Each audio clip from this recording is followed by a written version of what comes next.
The year is 1964. The Cold War was a staring contest between superpowers, one wrong blink away from total nuclear annihilation.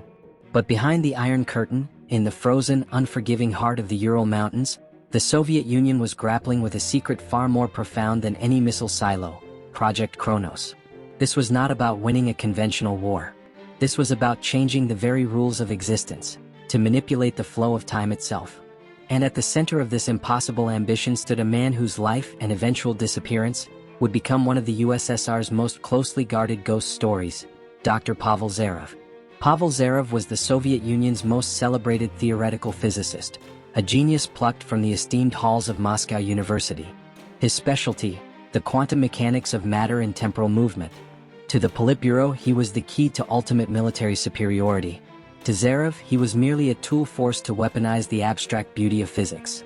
In late 1963, his research was deemed too sensitive, too dangerous for any conventional city. He was quietly extracted from Moscow and transported deep into the frozen wilderness to a clandestine military installation known only as Site 221. Site 221 was less of a research facility and more of a subterranean bunker, drilled into the bedrock below the permafrost. It was designed to withstand a direct nuclear strike, which also made it the perfect prison for those working within. The facility operated under absolute secrecy. Communications were strictly one-way, highly encrypted, and almost non-existent. The few hundred personnel, mostly engineers, technicians, and KGB overseers, were rotated in and out every 6 months to prevent attachments or leaks. But Zarov? He was permanent. His entire existence was reduced to metal walls, humming generators, and the oppressive silence of isolation. He had no contact with his family. The only constant presence, and his warden, was Colonel Dmitry Volkov, a veteran KGB officer with a stone-cold demeanor and a singular focus: ensuring Project Kronos succeeded no matter the human cost. Volkov knew that Zarov's success meant global dominance for the Soviets. Volkov also knew that Zarov's failure meant both of their fates would be sealed within the concrete tomb of Site 221. The first few months were dominated by construction and calculation. But by the summer of 1964, Dr. Zarov was ready to begin his true work, the work that would ultimately lead to his terrifying, unexplained disappearance. By the autumn of 1964, Dr. Zarov had fully retreated into the subterranean shell of Site 221. The heart of the facility was the Kronos chamber, a lead-lined, sub-zero experimental space designed to house the quantum manipulator device. His initial tests were rudimentary, focusing on how microdoses of antimatter reacted when subjected to focused, high-frequency kinetic energy. The goal, as stated to the Politburo, was simple: to make a small object, say a grain of sand, reappear 1 second before it was initially introduced to the chamber. The implications were anything but simple: the ability to preemptively strike, to know the future, or to undo the past. But the results were immediately and disturbingly inconsistent. During test runs, the facility's highly calibrated atomic clocks began to show a phenomenon Zarov termed temporal drift. Instead of one unified time signature, the deeper sections of Site 221 would spontaneously report discrepancies of microseconds, sometimes even milliseconds, compared to the surface control room. These shifts were fleeting, impossible to replicate on demand, and utterly terrifying to the technicians. It suggested the massive power surges required for Kronos were warping the very fabric of time within the bunker's concrete walls. Colonel Volkov dismissed this as faulty Western equipment, but the tension among the staff was palpable. The drift was followed by something far more personal and unsettling for Dr. Zarov. He was meticulous, relying heavily on handwritten calculations in his journal.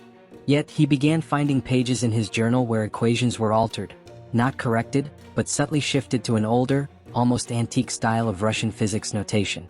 These notes were always marginalia, written in a cramped, unfamiliar hand that Zarov did not recognize.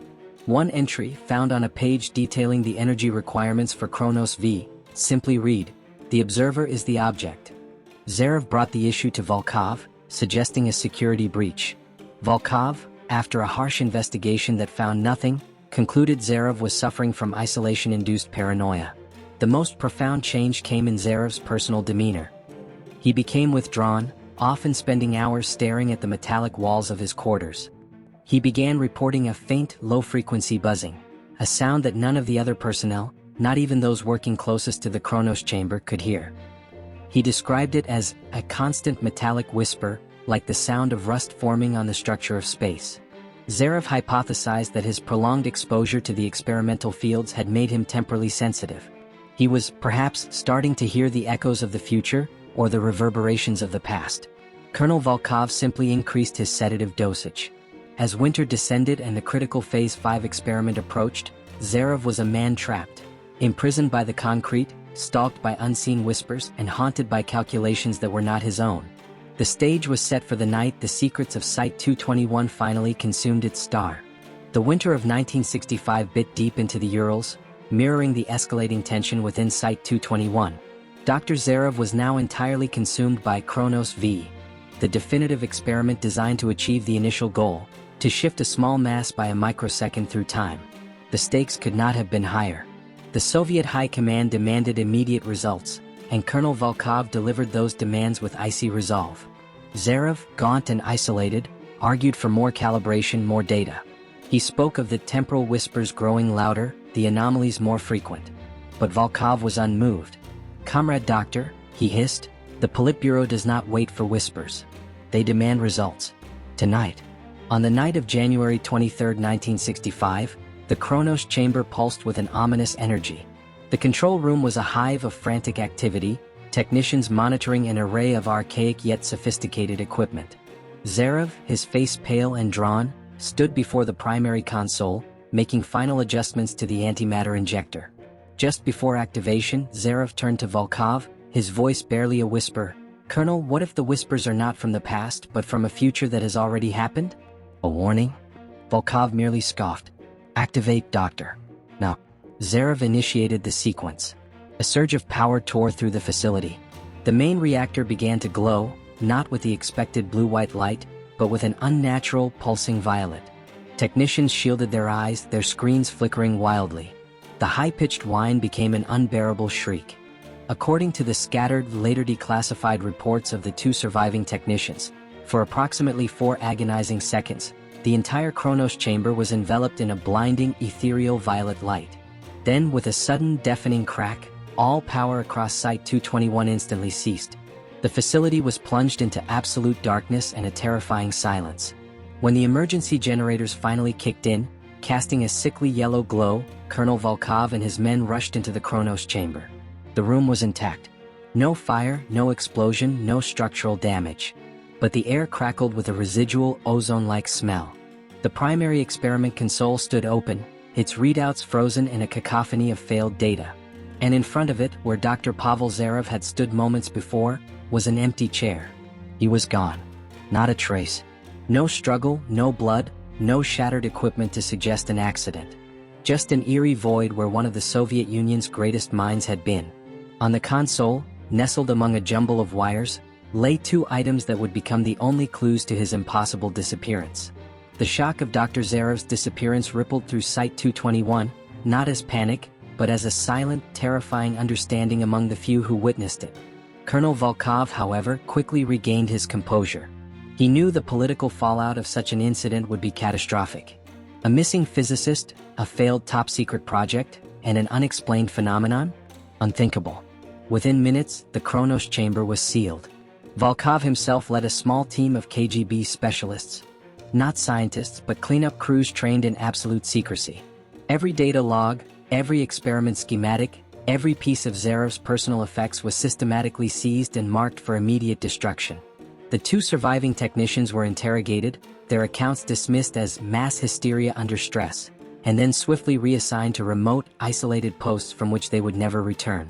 Yet, even Volkov's meticulous efficiency couldn't erase everything. On the very console where Zarev had stood, the specialists found 2 extraordinary items. The first was a single shimmering fragment, no larger than a grain of sand. It was composed of an unknown glass-like substance that emitted a faint, almost imperceptible violet glow, strangely mirroring the light seen during the experiment. The second item was Zarev's personal journal, open to its last page. Scrawled in his frantic hand, amidst complex temporal equations, was a peculiar alteration of a fundamental mathematical identity, Euler's formula. He had written. The word "not" was underlined twice, almost violently. It was a clear, deliberate defiance of a universal truth. Volkov understood the significance of these finds, or at least their danger. The glowing fragment was quickly labeled a toxic anomaly and hermetically sealed. Zarev's journal, initially earmarked for incineration, was instead locked away in Volkov's personal safe, its contents deemed too sensitive to simply vanish. The official report filed with Moscow was concise and chilling. Dr. Pavel Zarev, engaged in critical research, succumbed to an unforeseen radiation surge during Project Kronos V. His body was completely vaporized. Project terminated. Site 221 to be decommissioned and sealed indefinitely. The words vaporized and radiation surge were deliberate lies, designed to create a plausible, albeit tragic, explanation that closed the file permanently. Within a month, Site 221 was stripped bare, its entrances welded shut, then buried under tons of earth and rock. The snows of the Urals soon covered any remaining trace, turning the most technologically advanced facility in the Soviet Union into nothing more than a ghost story whispered among a handful of KGB officers. Dr. Zarev was officially erased from Soviet history, his brilliant mind and his impossible disappearance buried beneath the permafrost and under the unyielding weight of the Iron Curtain. But secrets, especially those connected to time itself, rarely stay buried forever. And for one KGB colonel, the glowing grain and the cryptic note would become an enduring, terrifying obsession. The political entity that had sanctioned Project Kronos ceased to exist. The Soviet Union dissolved, not with a triumphant bang, but with a slow, agonizing whimper of bureaucratic collapse. Site 221 remained exactly where Colonel Volkov had left it, buried, forgotten, officially non-existent. But for Volkov himself, the secret was a persistent, terrifying ghost. He retired with honors, a decorated but profoundly silent officer. Yet, in the single safety deposit box of his dilapidated Moscow apartment, he kept the two immutable scraps of truth, the tiny violet glowing shard and Dr. Zarev's final, defiant entry. He couldn't destroy them, nor could he fully understand them. They were a scar on his otherwise impeccable record of ironclad obedience. It was Zarev's note that haunted him most. Euler's identity is considered one of the most beautiful and complete equations in all of mathematics, linking 5 fundamental constants.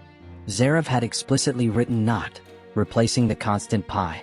Volkov spent his final years, long after the Soviet era, trying to understand this change. Tau is simply. The resulting equation breaks the pristine elegance of the original identity. But what if Zarev wasn't making a mathematical correction? What if he was pointing to a temporal constant? The pi constant defines the relationship between a circle's circumference and its diameter. It is fundamentally spatial.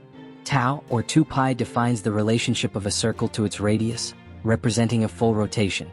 Volkov's slow, chilling realization was this. Zarev was not changing geometry. He was suggesting that the time they experienced was merely a radius in a much larger, circular system. He was hinting at a cyclical model of reality, not a linear one. As for the glowing fragment, Volkov dared to have it tested under the guise of an old military artifact. The results, classified even in the post-Soviet era, were astounding. The material registered an incredibly high localized concentration of energy, and its atomic structure was highly unstable, suggesting its atoms existed in a state of multiple quantum possibilities simultaneously, a state only possible, theoretically, for matter that exists outside of conventional time. Volkov was left with one impossible conclusion.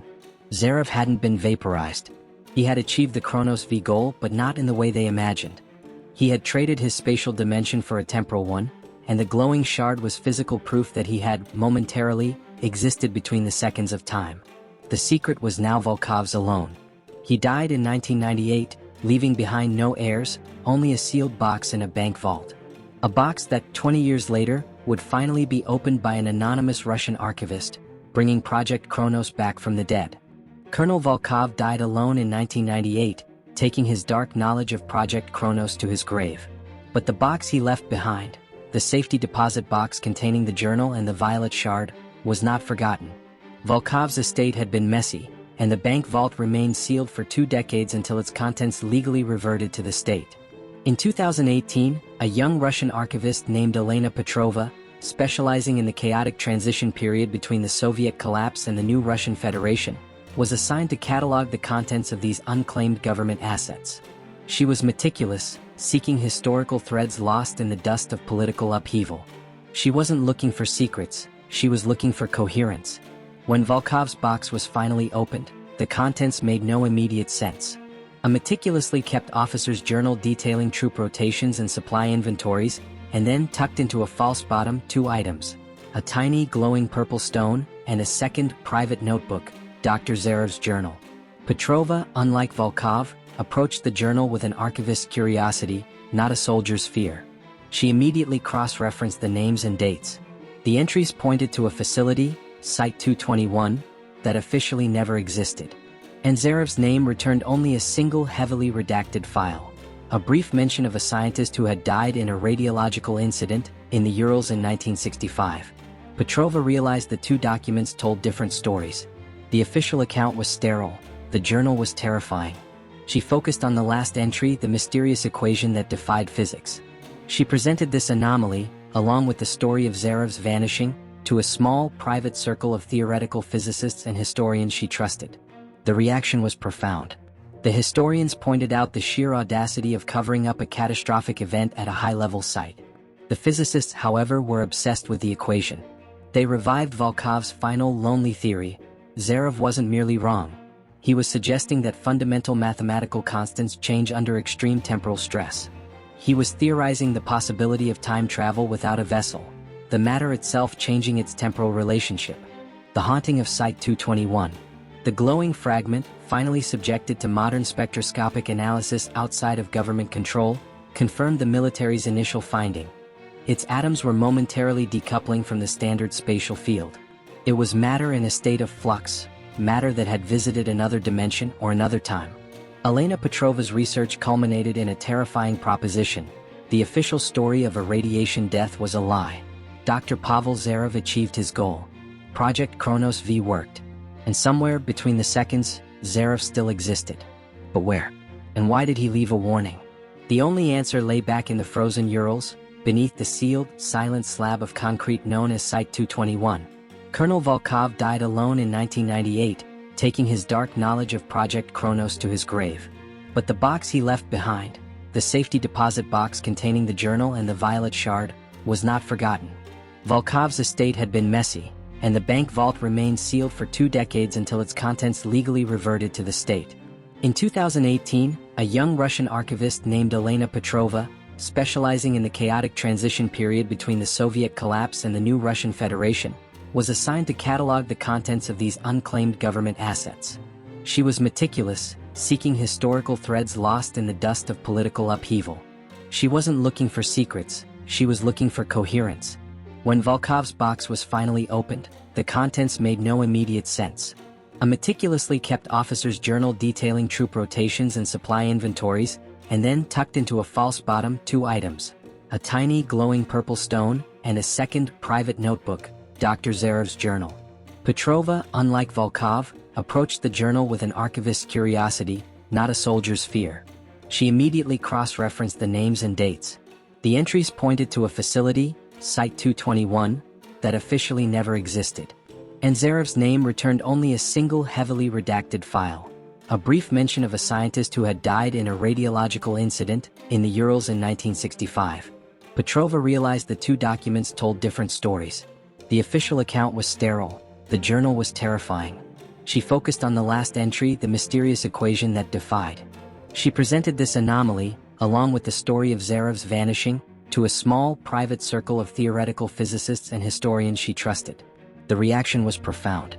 The historians pointed out the sheer audacity of covering up a catastrophic event at a high-level site. The physicists, however, were obsessed with the equation.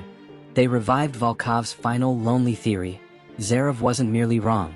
He was suggesting that fundamental mathematical constants change under extreme temporal stress. He was theorizing the possibility of time travel without a vessel, the matter itself changing its temporal relationship. The haunting of Site 221. The glowing fragment, finally subjected to modern spectroscopic analysis outside of government control, confirmed the military's initial finding. Its atoms were momentarily decoupling from the standard spatial field. It was matter in a state of flux, matter that had visited another dimension or another time. Elena Petrova's research culminated in a terrifying proposition: the official story of a radiation death was a lie. Dr. Pavel Zarev achieved his goal. Project Kronos V worked. And somewhere between the seconds, Zarev still existed. But where? And why did he leave a warning? The only answer lay back in the frozen Urals, beneath the sealed, silent slab of concrete known as Site-221. Elena Petrova, the archivist, was no adventurer. She was a scholar, accustomed to dusty paper and silent archives. Yet, the evidence from Colonel Volkov's box, the glowing shard in Zarev's impossible equation, had pushed her far beyond her professional comfort zone. The anonymous team of physicists she consulted agreed. The only way to validate Zarev's cyclical reality theory was to physically examine the source of the temporal disturbance, Site-221. Officially, the site was closed, sealed, and non-existent.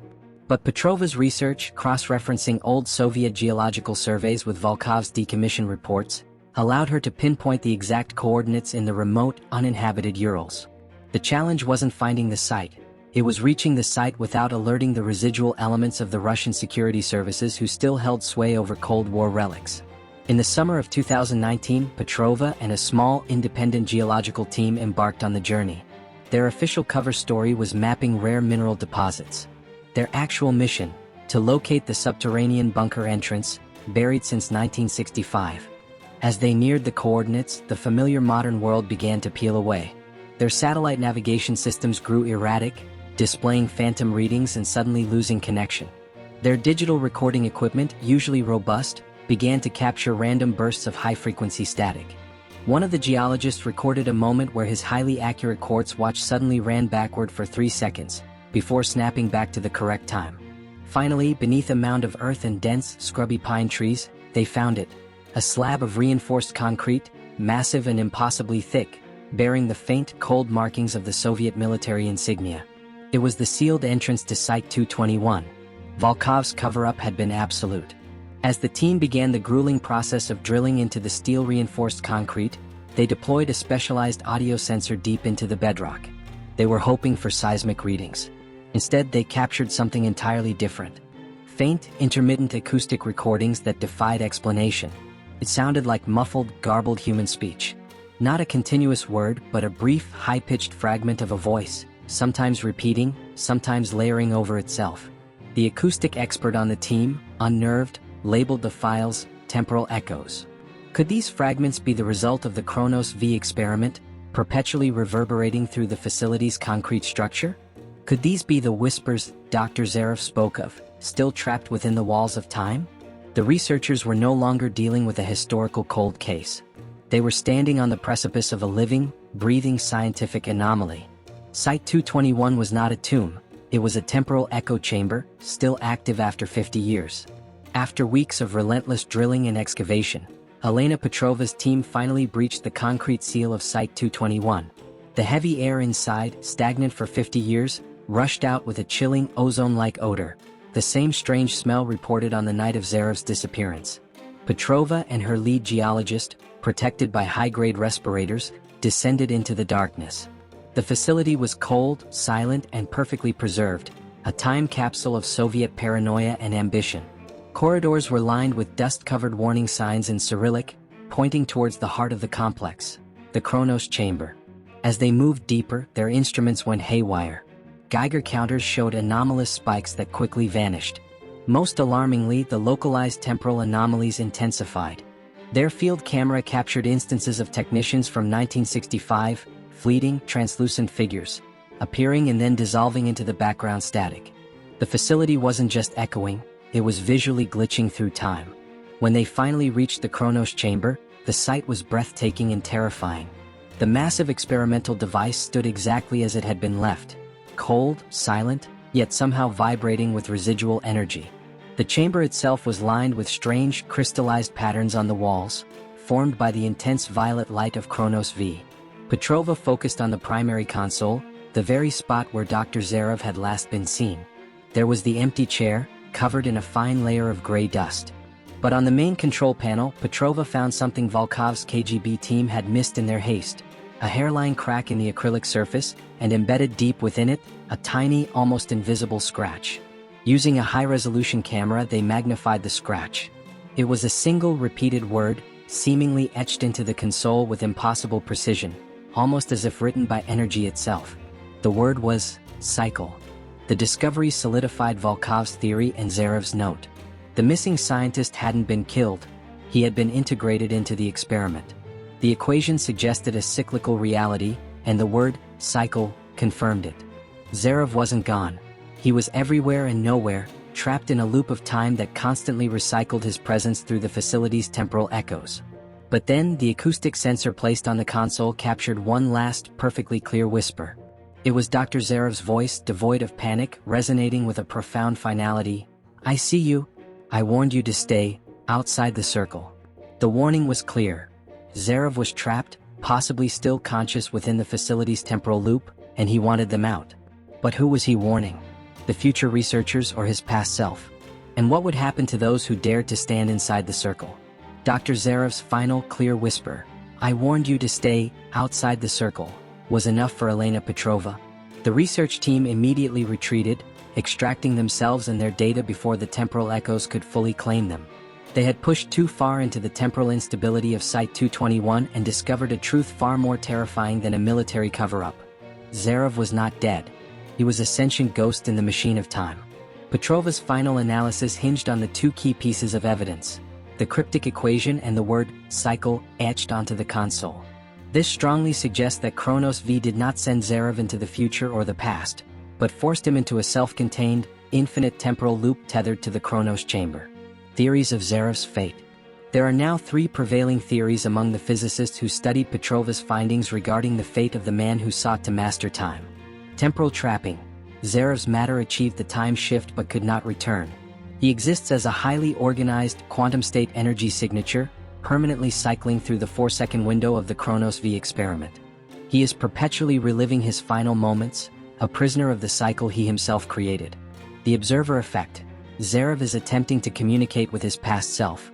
The strange marginalia found in his journal in 1964, the whispers, the changing clock times.